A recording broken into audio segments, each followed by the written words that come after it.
Welcome to My Business Matters, the Michigan Chamber podcast. Hello and welcome. I'm Jim Holcomb, President and CEO of the Michigan Chamber, and today's host for our podcast. We're going to have a conversation today about a really important topic and one that can also be incredibly complex, and that's Michigan's energy policy. We'll dive into what's happening right now and what Michiganders should really be aware of, and how there are serious concerns with current proposals that could really impact affordability, reliability, and feasibility. A warm welcome to our three guests today. Gary Melow is the Director of Michigan Biomass. Caroline Liethen, she is the Director of Environmental and Regulatory Policy for the Michigan Manufacturers Association. And our very own Mike Alaimo of the Michigan Chamber, he's our Director of Environmental and Energy Affairs. All three of you, welcome. Thanks for joining us. Thanks. Thank you. Mike, let's start with you. You know, I think we talked a little bit in our offices, and I know you guys are over at the Capitol quite a bit lately working on this, and it's definitely a complex, but it's just really something that impacts every person. We all just want to go in, we want to flip the switch, we want the energy to come on, whether that's something at a factory for manufacturing and your machines come up, or whether that's our lights at home. Can you just give us a little bit of a level set of foundation of where we are currently and why is this so important to Michiganders right now? Yeah, absolutely. And, I think it is really important that people understand what's going on in Lansing right now, because energy is a fundamental need. Everybody needs the lights to go on when they need it. Our hospitals, our homes, our businesses, they need energy, and they need it at an affordable rate. What we've seen in the legislature is an approach to mandate and hamstring our way towards this clean and renewable energy future. And it's important to note, the Chamber supports our clean energy transition. We believe it's important that we're looking at renewables and other clean energy options to, increasingly decarbonize the grid and work towards a more sustainable approach to power generation. But these bills take an extreme and restrictive approach to doing so. And it's incredibly unclear as to whether we have the technological feasibility, the economic ability to achieve the mandates as stipulated. And in the past, when we've approached energy policy, it's always been a bipartisan conversation. Mm-hmm. This has always been something where Republicans and Democrats have gotten together and certainly had a different vision, but we're able to kind of meet somewhere in the middle and develop a shared approach. That's not what we're seeing today. We're seeing a breakdown in the process. We saw it today when the Senate Energy and Environment Committee voted some bills out that we hadn't seen, at least the draft version that they voted out. We hadn't seen that language until 30 minutes before committee met. So there was no real opportunity to engage and provide meaningful feedback. So we're calling for the legislature to take a step back, look at a more deliberative process, and put forth better solutions, because we haven't seen that to date. Caroline, is that unusual in the process to have something move that quickly? I mean, it happens probably every legislative season, but definitely is unique as you get towards the end of the year, and certainly problematic no matter when it happens. Yep. And what are your members? You represent a very specialized segment of Michigan's business community, a very important section, the manufacturing. What are they looking at? When your members come to you, they say, Caroline, make sure this happens. What would this be? Well, probably very similar to your members. We're interested in balancing affordability and reliability for our manufacturing members. Yeah. They're unable to operate unless they have 24 hours a day, 7 days a week of a strong base load of energy to operate. Yeah. Gary, can you tell us a little bit for our listeners, what is biomass and how does that enter in the conversation? Yeah. In its broadest definition, biomass is energy that's produced from an organic resource. So it would include things like renewable natural gas, farm gas, landfill gas.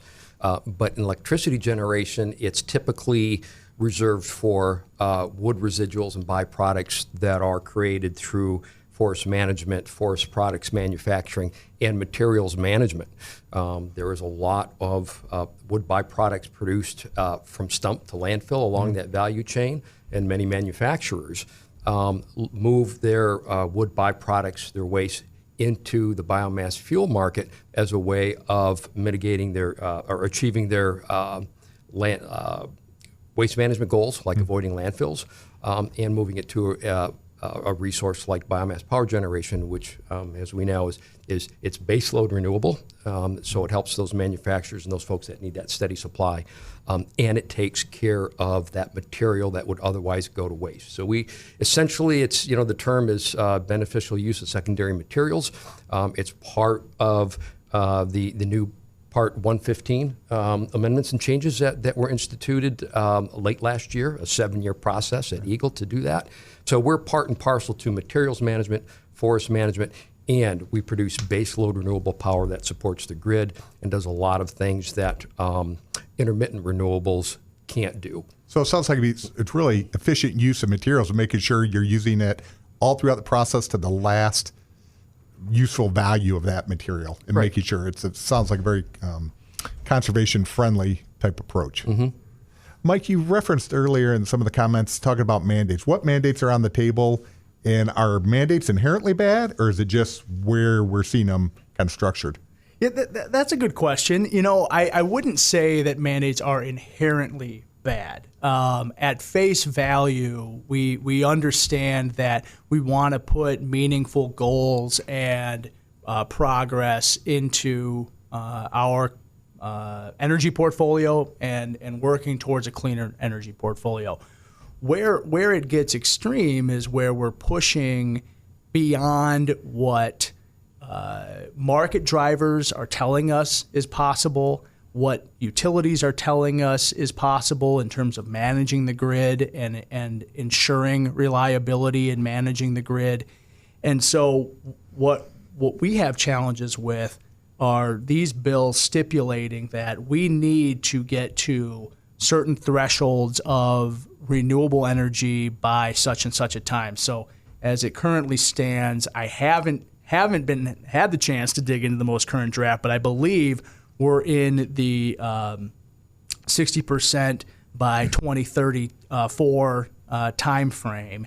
And frankly, again, we believe in more renewable energy, and renewable energy is an important piece of the puzzle as we move forward. But it is not clear that we'll be able to achieve 60% renewable portfolio that doesn't lead to the explosion of energy costs. It doesn't lead to this reality that Gary spoke to, where you're now relying heavily on an intermittent energy source. When the sun doesn't shine, the wind doesn't blow, renewables are not a reliable source of energy. You need to have that backed up with what's termed dispatchable energy. Mm-hmm. And so that's the challenges that we have are, kind of putting all of our eggs in this one basket and banking in kind of a hope and a dream that we're going to be able to achieve them going forward. Caroline, as we talk about mandates, does the technology exist now to meet those mandates? Is this really a sense of, okay, we just have to set a goal and it's there and you figure out how to meet it, or is that set a goal and hope we get there? It's very much the latter. There's technology that is perhaps hoped to be expected in the current legislation, particularly for batteries and storage and the amount that energy would be available for them if we do have a blackout. The technology is not there yet. And so if we're mandating the purchase of that kind of technology while not leaving the flexibility to allow us to wait for the technology to develop and perhaps purchase it later, that's kind of the difference between a goal and a mandate, where you must purchase whatever is mandated and you don't have the flexibility of waiting for perhaps better technology later on. Yeah, Gary, what do you think? What's the best approach? Can policy force technology to happen faster, or is it something that just has to occur as computers get better and people think different? Somebody really smart, much smarter than me, comes up with the idea and says, okay, this is how it works. Yeah, I don't think it can be forced, right? But it can be encouraged and promoted. Mm-hmm. My sense is we're sort of in this world of everything, everywhere, all at once. We don't have the technology to provide the reliability and the resiliency we need on the grid, yet our policy is moving us in that direction. I know, through my understanding and reading that the MISO, the grid operator, is very concerned over the next 20 years and what they see happening. Recently at a statewide conference, they expect to have to increase their installed capacity, the plated capacity of a generation system by 117% in the next 20 years in order to achieve a 37% increase as we electrify everything, particularly transportation. So those are significant mountains to climb, in terms of what we have to invest in. And we have to invest in the grid in order to hook up the 49,000 megawatts of projects that the MISO has to connect. And one is it's just not there. So I think that we're rushing headlong in a direction, but there's a lack of coordination and concertedness in first step 1, step 2, step 3. We're all just rushing headlong towards this future that is a little undefined, and there's a lot of uncertainty as to how we're going to get those interconnections set up, what the rules are going to be, what the costs are going to be, what are the costs of securitizing early retirement of coal and other base load power generation. So I'd have to agree with Mike about just the pace of this policy change. I've been around Lansing for 20 years. This is my fourth tranche, my fourth rodeo on energy policy. And it previously you're a glutton for punishment, apparently.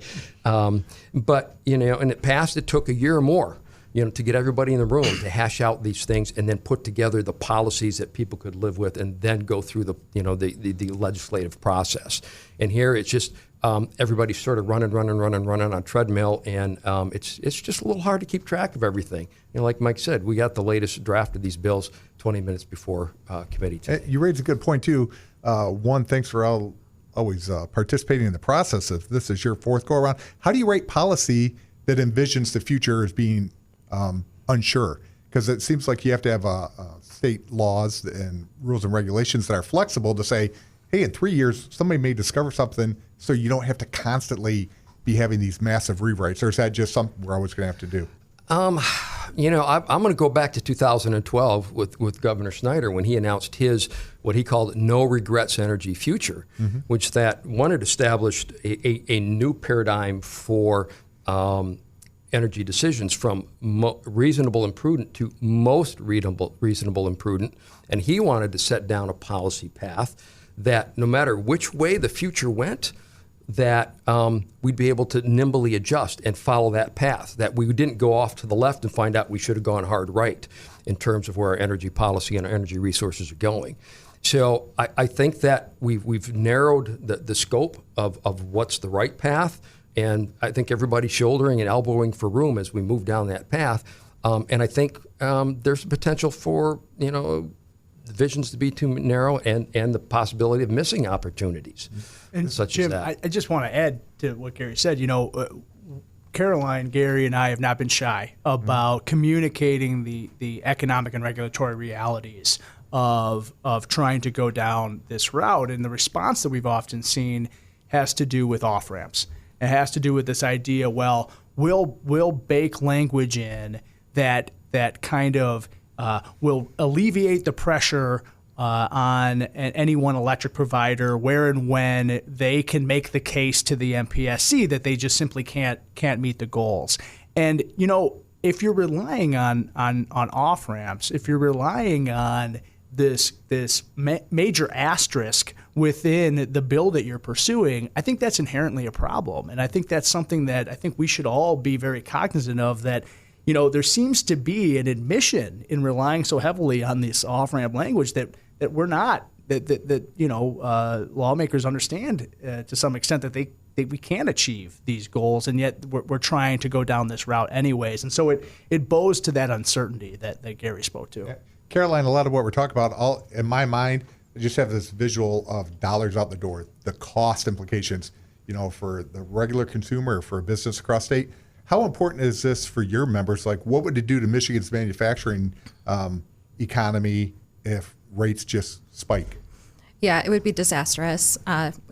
For our manufacturers, our members, they have to compete with other states, other countries, and a global economy. And so to the extent that we're based here in Michigan, we want them to stay in Michigan. We want to recruit people to come to Michigan.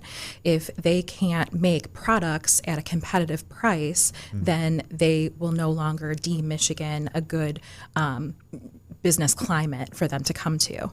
And even before that, the conversation of having this legislation that creates so much uncertainty, I would say even the conversation and the way that the policy has been handled so far is making people think about what does it mean to locate to Michigan and how would I operate with this uncertainty in the years to come. Yeah, I know we have a lot of conversations in the state capitol about economic development, and there's a lot of things about incentives and trying to be really attractive to job providers to come here. It seems like one of the best things we can do is make sure something like energy is affordable and not have to give away money to bring somebody here, that maybe we just make a stronger business climate so everybody says, hey, Michigan's a great place to be. It's a wonderful state, great population. Let's go locate there.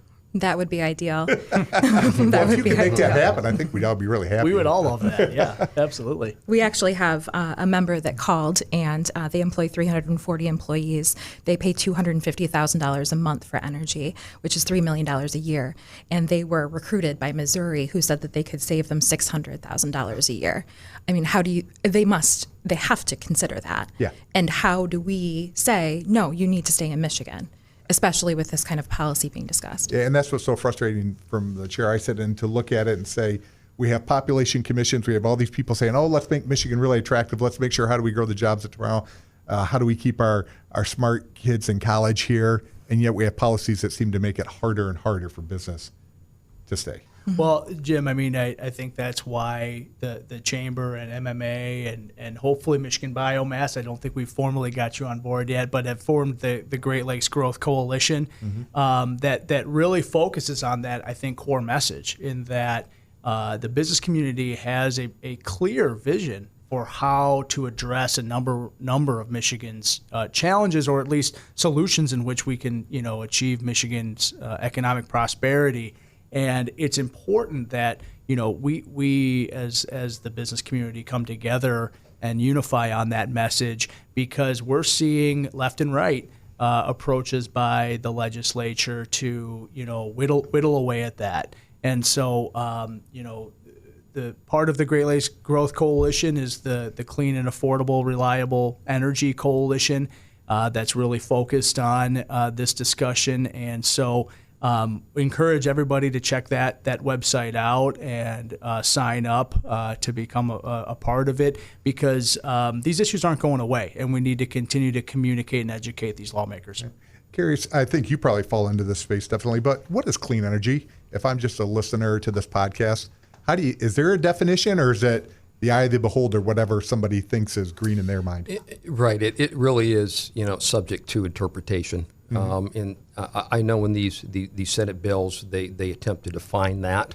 But if you look across the spectrum, even in existing statute, there's no real clear definition of what is clean.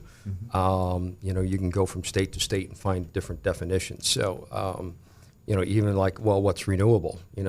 Our wood fuel is a renewable resource, yet there are those that don't believe that biomass should be included in the renewable portfolio standards.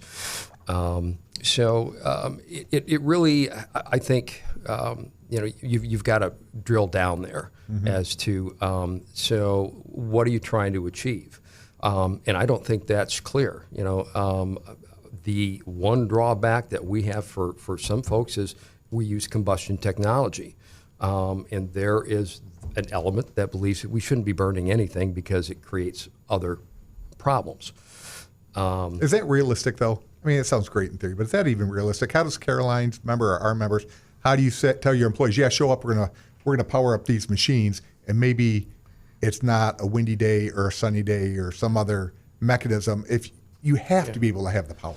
Well, in its conversation about affordability, what a lot of folks don't realize is the cost of capacity. So you can make the energy, but you have to have the capacity to make that energy.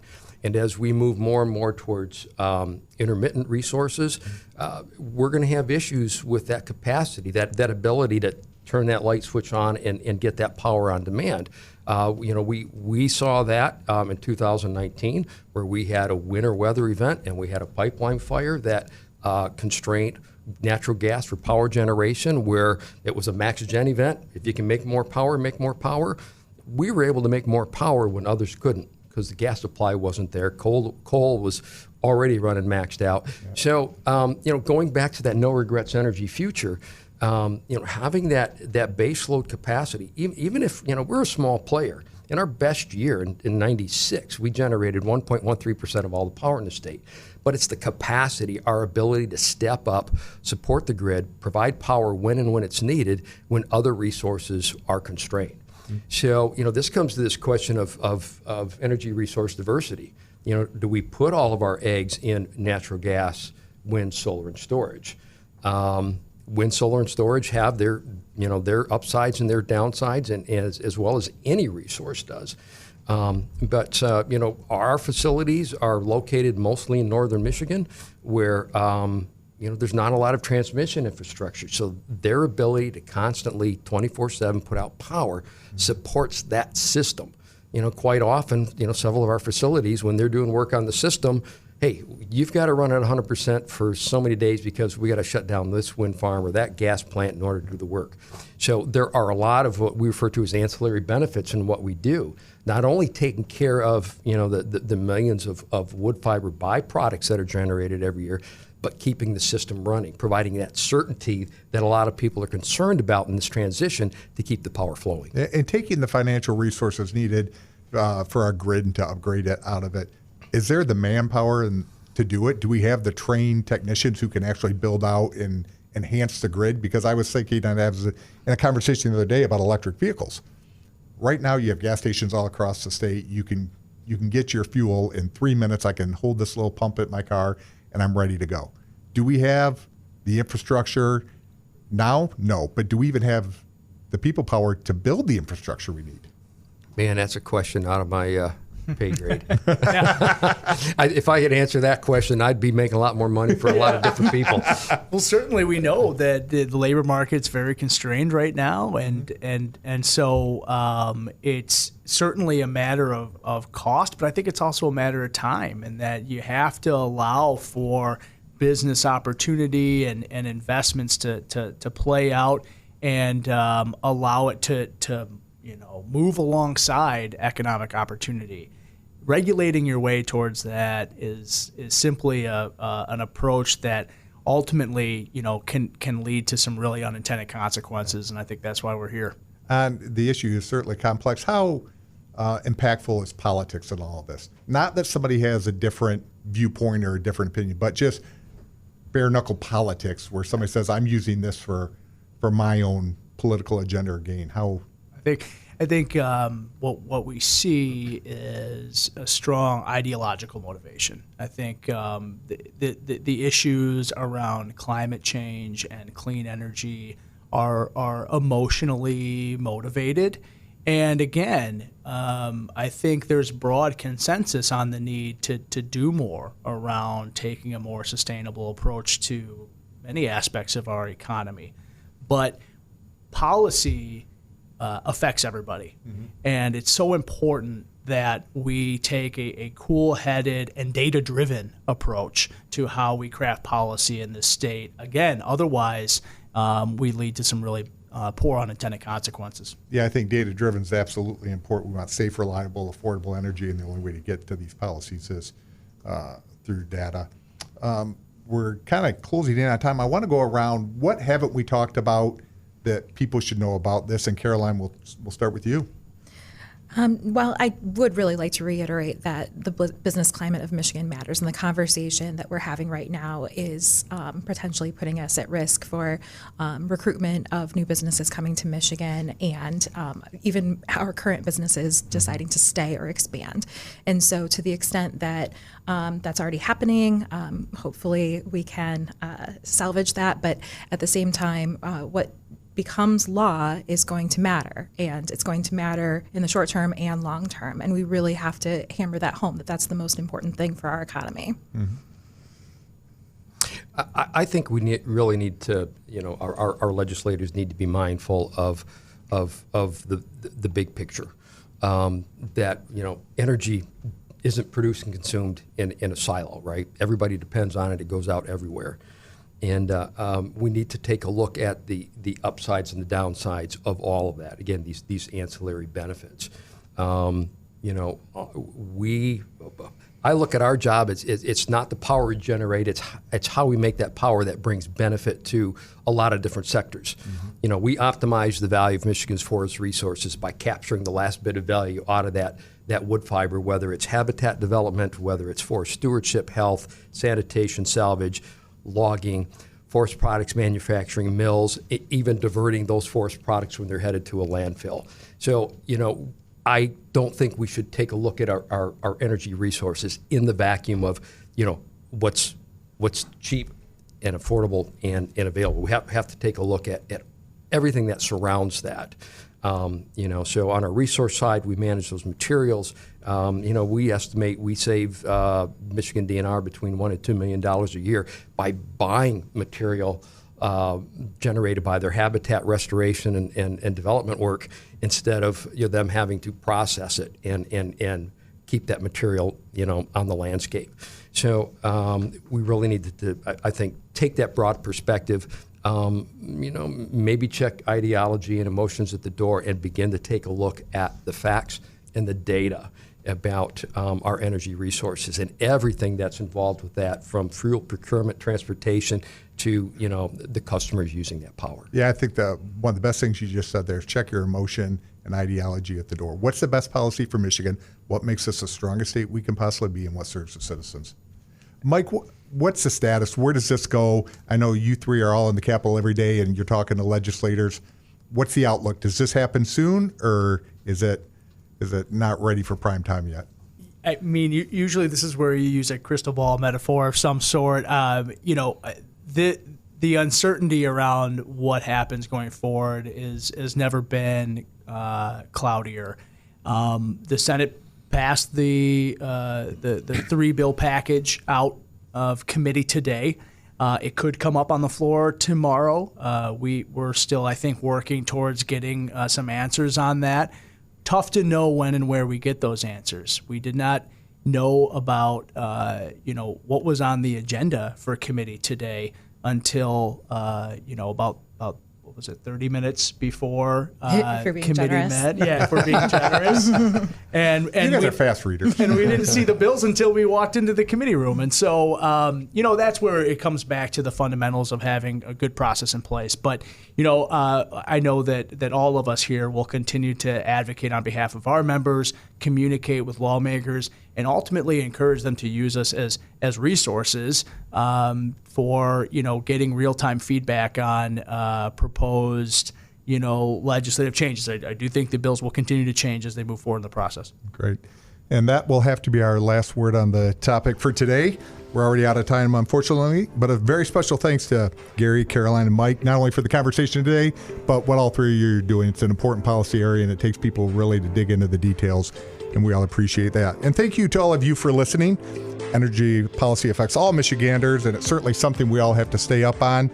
And I want to say, please tune in to our next episode. Subscribe and like our podcast for easy notifications. But until then, as you think about energy policy, make your voice heard, call your legislator, let them know what you think so the decisions they make are also informed.